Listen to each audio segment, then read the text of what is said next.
Ever feel like you are not being as productive as you want to be? Maybe you think, if I just had the perfect time management system, I would get more done. Or worse, what if you've tried so many time management systems and none of them are working for you? When that happens, we usually think then it's just something that's wrong with me. Maybe I'm lazy. Maybe I am just disorganized. Maybe there's just not enough time. Today, I want to talk about why all those time management systems may be failing you and what you can do about it. You see, the key to time management, the key to productivity is not actually time, it's actually energy. So the reason that time management is not working for you is boiling down to three things. So I'm going to share with you what those three things are. I'm going to share with you three really simple solutions that you can implement. And I'm also probably going to add at the end a little discussion of why this is something that I think women struggle with even more than men. So, in case we're meeting for the very first time, my name is April Bragg, and I am a clarity coach, and I teach timeless truths to help people live, love, and lead with confidence. And just FYI, my timeless truths I steal from the Bible. I think the Bible is full of practical wisdom truths that we were meant to deploy in our lives to make our lives better. Some people look at it like it's a rule book. I look at it as like it's a guidebook. Like, this is our operating manual. This was the way that we were supposed to lead our lives most successfully. So, talking about time management. So, the first problem with any time management system is it will not work, number one, if you are not fully owning your time. See, it's already built in, this little error in the name, time management, when we really need to look at time ownership. Time management tricks you into thinking that time is something that you have to chase or it's something that you have to control, but your time is yours. You get to decide how you're going to spend it. You get to decide whether you're going to invest it. You get to decide whether you're going to give it away, whether you're going to say yes, whether you're going to say no. And until you take full ownership over that you you have been given 24 hours a day to do with it. No one else can decide for you. Then time management systems aren't going to work. And in fact, it's going to be the opposite. It's going to feel like people are stealing your time. It's going to feel like you can't say no. It's going to feel like time is slipping away and you have no control. So for a time management system to work at all, we have to believe that our time is ours to own. Our time is ours to steward. That we, personally, each of us, have ownership, have autonomy over our time. Okay, that's mistake number one. Mistake number two, you've bought into the myth that there's not enough time. Now, this is where everybody's going to shut me off. I don't blame you. Everything in our society tells us there is not enough time and that we need to be more productive. I happen to believe that we have plenty of time. We have an abundance of time to do, to accomplish, to live out our lives and fulfill what matters most. The problem is we don't know either what matters most, or we're trying to do too many things, or mistake number three, we're trying to do somebody else's work. So because we've been conditioned to believe that time is scarce, we panic. We think that there's never enough time to do what matters. We never take the time to get clear on what matters, and we keep on trying to do all of the things because we are afraid of missing out on not doing something that's very important. When the better way is to figure out what's important and then just focus on those things. When we believe that we have enough time to do all that matters most, there is enough time. It doesn't make sense to me that God would have created us with purpose, on purpose, and then not given us enough time to fulfill that purpose. We don't know how much time we have, actually. It's quite the mystery. None of us know when's our last breath, when's our last hour. But if we'll believe that we have enough time to do it all, then that moves the focus from there's not enough time to what's the best use of the time that I've been given today. That is the key to getting time management working for us instead of us feeling like we're failing at every time management system that we try. All right, so that's mistake number 2. Mistake number 3, you're doing somebody else's work. Okay, there's a lot of pressure on us to help other people, to say yes to every request that comes our way. In a day and a time when we have so many more time-saving devices, we have vehicles that get us from point A to point B way faster than, say, a donkey or a wagon or walking. We have appliances that clean our house for us. We have automatic bill pay. We have so many time-saving options, and yet we feel like we have less time than ever. And that's because we're trying to do more than ever, and it feels like it is never enough. And so in all of that, there's never enough, we're also thinking we also need to say yes to everybody else's prioritizing. When we do not get clear on what's important to us, then we automatically prioritize what other people are asking of us. You need to get clear on what's in my lane, what's my work. We've got to stop filling our schedules with tiny tasks and long-term commitments that aren't aligned with our true purpose. We've got to stop spending our time doing things that drain us of our energy. There is no system in the world that can save us from burnout when we're doing the wrong things or even doing the right things for the wrong reason. The problem isn't that you don't have enough time. You have plenty of time to do all that's important. The real issue here is energy management. So no time management system is going to work when you're running on empty. But any time management system will work when you're energized, when you're clear-headed, when you're focused. So the key to productivity is not time management, it's actually energy management. I always tell my clients, we don't manage our time, we own our time, we manage our energy. So how do we manage our energy better? Step number 1, get clear on your purpose. Get clear on your why. Why are you doing anything? Why are you doing everything? Knowing your why. I mean, anything and everything that you're doing, figure out why you're doing it. What was the end goal here? When you'll take the time to do that, which sounds tedious, but you'll realize, whoa, I'm doing a lot of things that maybe don't need to be done or could be done better by somebody else or could be done in a simpler way or do not need to be done this complicated. Get clear on your why. When I went back to work as a mom of 2 young teenagers, I got really, really clear. What is the reason I'm going back to work? It's to make money that blesses our family. So I decided I am willing to trade 40 hours of my week, 40 hours of my time. I'm willing to take 40 hours away from the time in my family to earn this certain amount of money so that I can then use this money. Well, when push came to shove with my boss, he was wanting me to work 50 hours a week. And we had to have discussions because I was already clear on my purpose. The whole reason I'm here, the whole reason for my why working is to bless my family. So I'm willing to trade 40 hours, not quite so willing to trade 50, 55 hours plus.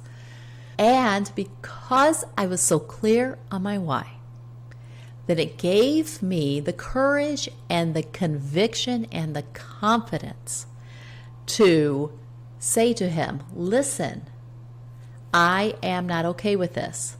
And if you're wanting more from me that I'm willing to give, then I am willing to go somewhere else and exchange my time for money with somebody else.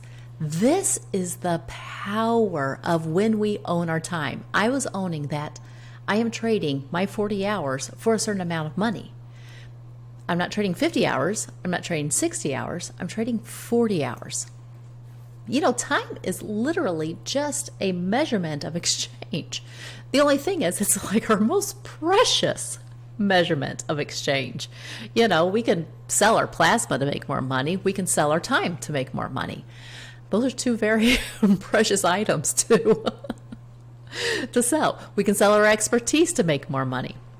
And these are all things that we have to give, not give actually, we have to trade. Own your time and then trade it wisely. All right.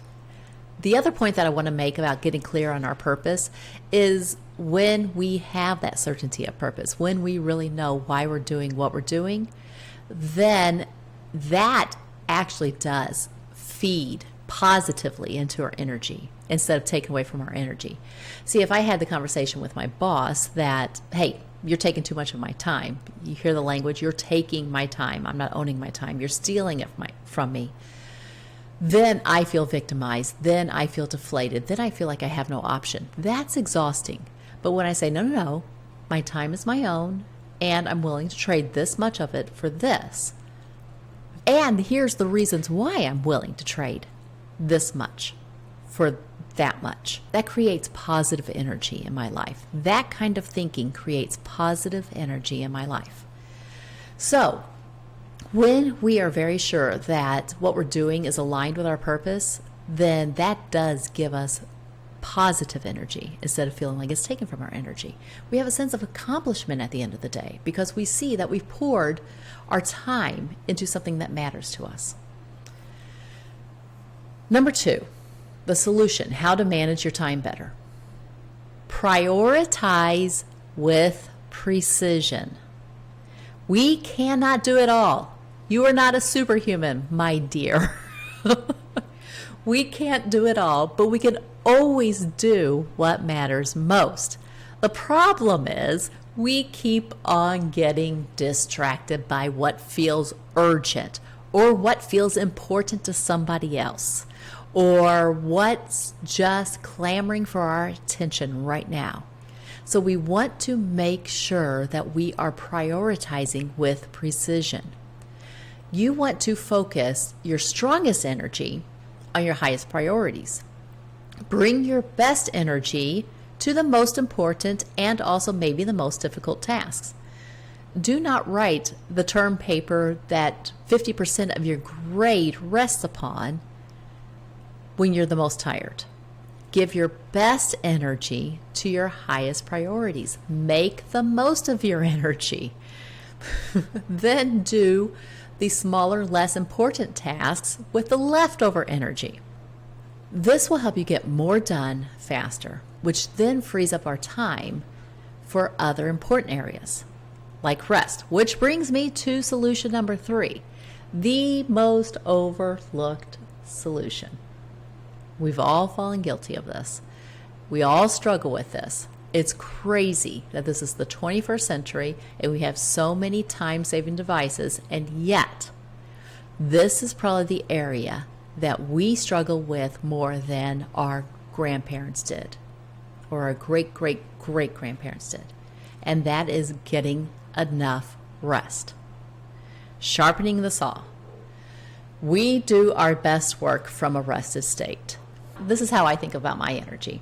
I think of it as I have so much energy in a day, and I will have that same amount of energy or potentially more energy tomorrow if I get enough rest tonight. I want to think about my energy like it's a rechargeable battery. If you plug one thing into a rechargeable battery, it drains the battery. If you plug 10 things into a rechargeable battery, it drains the battery faster.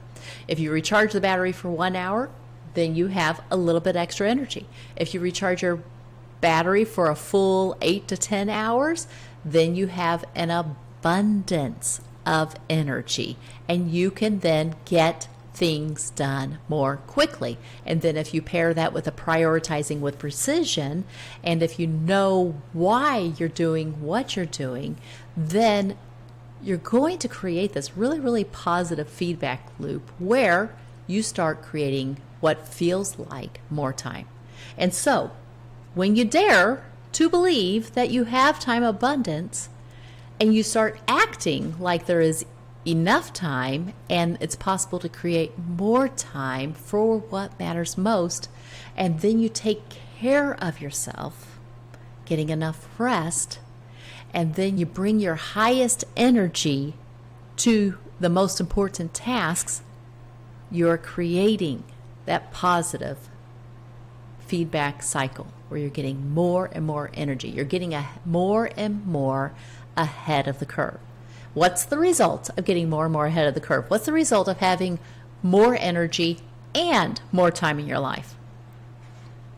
Well, we're more productive, and we have more time for our purpose, and we have more time to rest. We just get more, and we get to enjoy more. It doesn't matter where you're at, you have the ability to turn this cycle around and stop feeling like you are a victim to a lack of time, and start believing that you have the ability to create more time in your life. Let me just say it this way. Let's stop acting like we're superhumans who don't need a day of rest.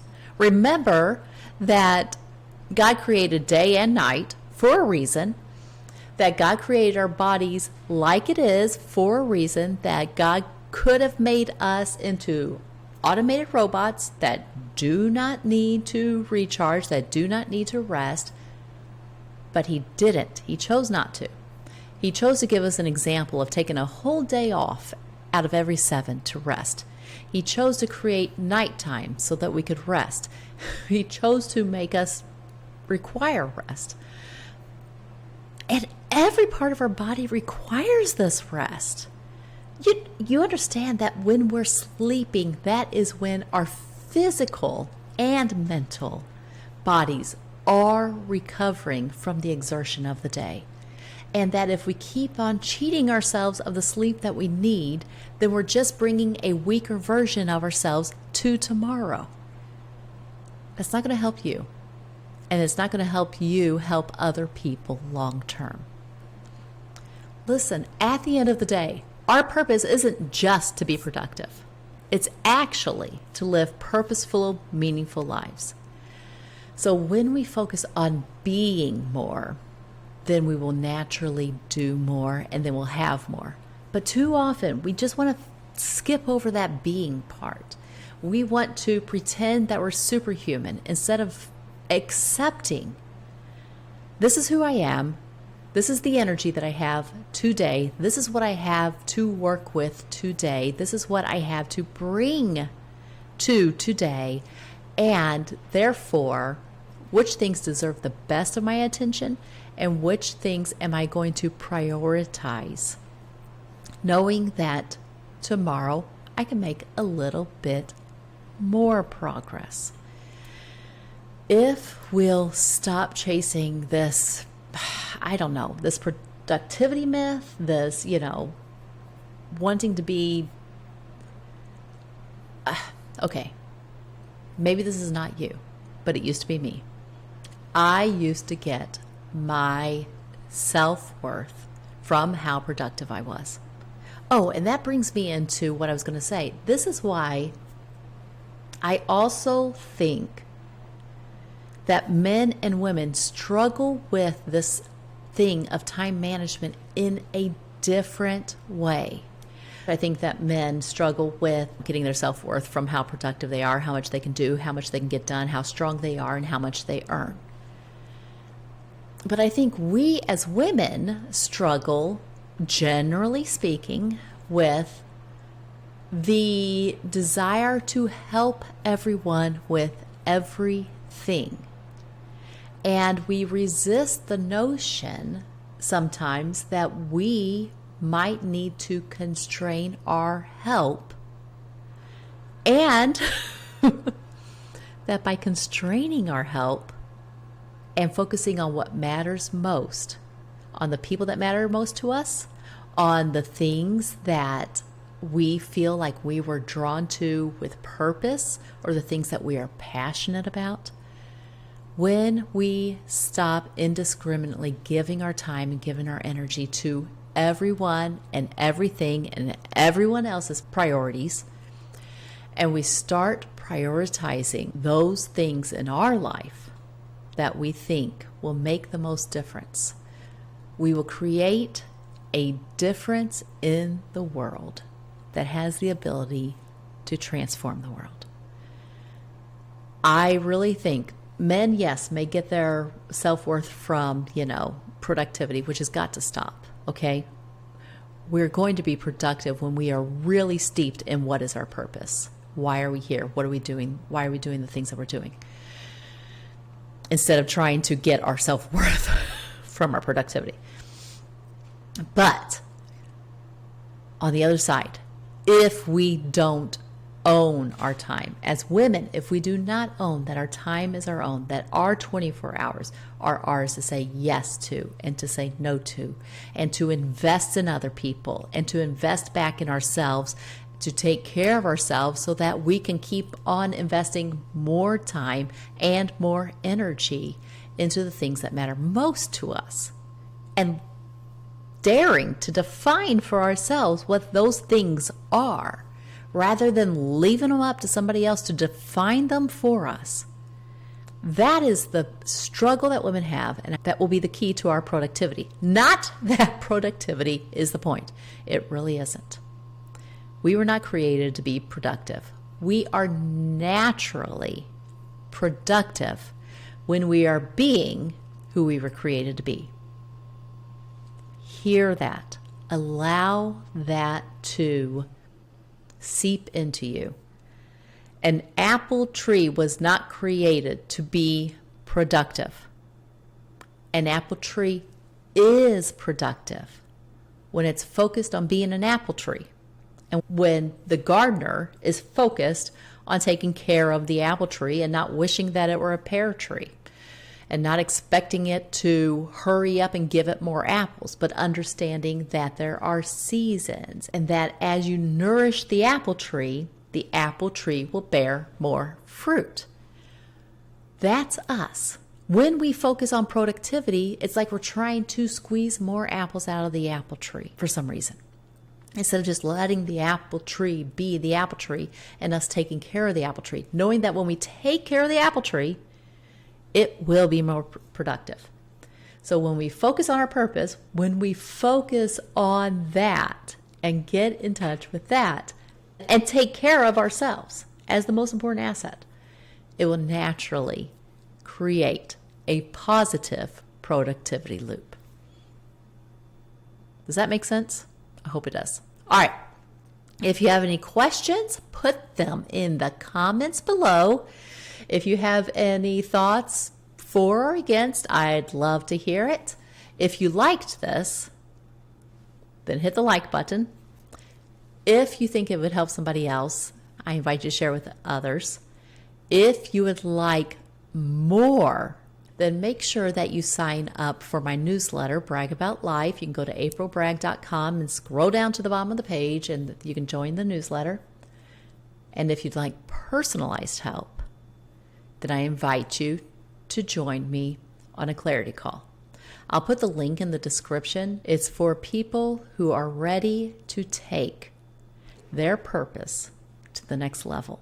You're not going to be about productivity anymore. You're going to be about purpose. You want to get clear on your purpose. You want to start prioritizing with precision so that you can then execute with confidence. That's the work that I help my clients do. So if you'd like to explore that, then join me on a clarity call. All right? Okay. Talk to you next week.